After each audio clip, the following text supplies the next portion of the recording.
Erokamano kuom keteramo gi TV kan ni mine mawuok e gweng' ma Kiabuya e kar chung' od bura ma Suba South e kaunti ma Homa Bay mani kod dwaro mar yudo tiegruok e tweng'o oyudo fuong'ruok bang' riwruok mar Lilian Ngala Foundation yawo kar miyogi tiegruok nono maonge chudo mondo giyud lony manyalo konyogi e ngimagi. Ali Abich ni kod ler mar wachni.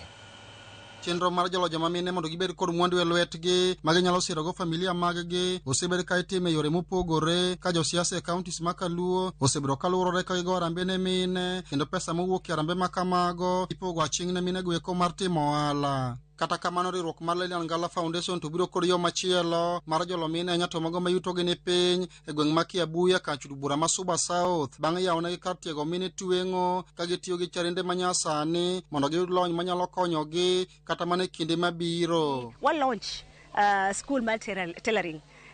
Cheran wan godo mwakelo kae charende ma mine biro tweng'o godo, mine biro neno kaka gi timo tiegruok mondo gikony godo families gi nikech sama empower ng'ama miyo to empower the entire community. Koro do kam ng'ama miyo obeda bede dot onge gimotimo to bedo matek mondo kata nyithinde odhi school. Director mar riwruogno Lilian Ngala wacho ni mine mawuok Kiabuya mane kodwaro matimo tiegruok e tweng'o giseketo negi jopuonj mabiro tiegogi e Kiabuya kae tielo mokwongo mine 45 oseikore mar yudo tiegruok e tweng'o mag lewni mopogore kendo bang' tiegruok mar dweche 3 to duol mochuni weche mag tiegruok e pacho kaende NETA biro chiwo negi certificate ma koro ginyalo tiyogo. 3 months cohort mokwongo biro donjo to after 3 months gi graduate. So every 3 months while gi graduation eka dang' ng'at ka ng'ato dang' kale.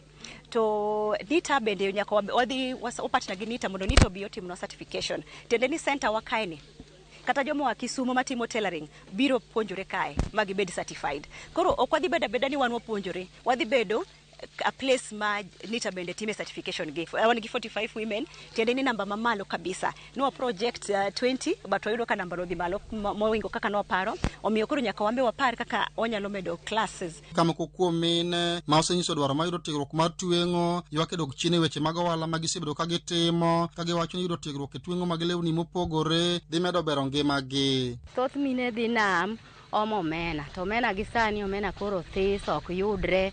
Koro giomo omena to gibiro gi moyo. Koro tinde omena be tin. Koro gima ji timo malong'o sani onge. Ka ng'ama ong'e tich maber obiro kawo otero Kisumu, Nairobi, Nakuru. To gigo biro loko ngimawa nikech ka atiegora mang'eyo tich maber biro konya gi nyithindo. To wan kaka karwa Kiabuya ka kata Suba waka pok nyocha waneno gie. Omiyo wago nero kamano maduong' kuom timonwa gi maber machalo kama. Ne jotelo moro amora mantie gi mare moro matin manyalo losonwa. Embo kela mana kaka Lilian be otimore nade okelonwa.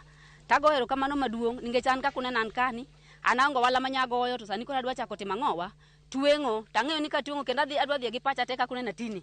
Ali Abich, Ramogi TV.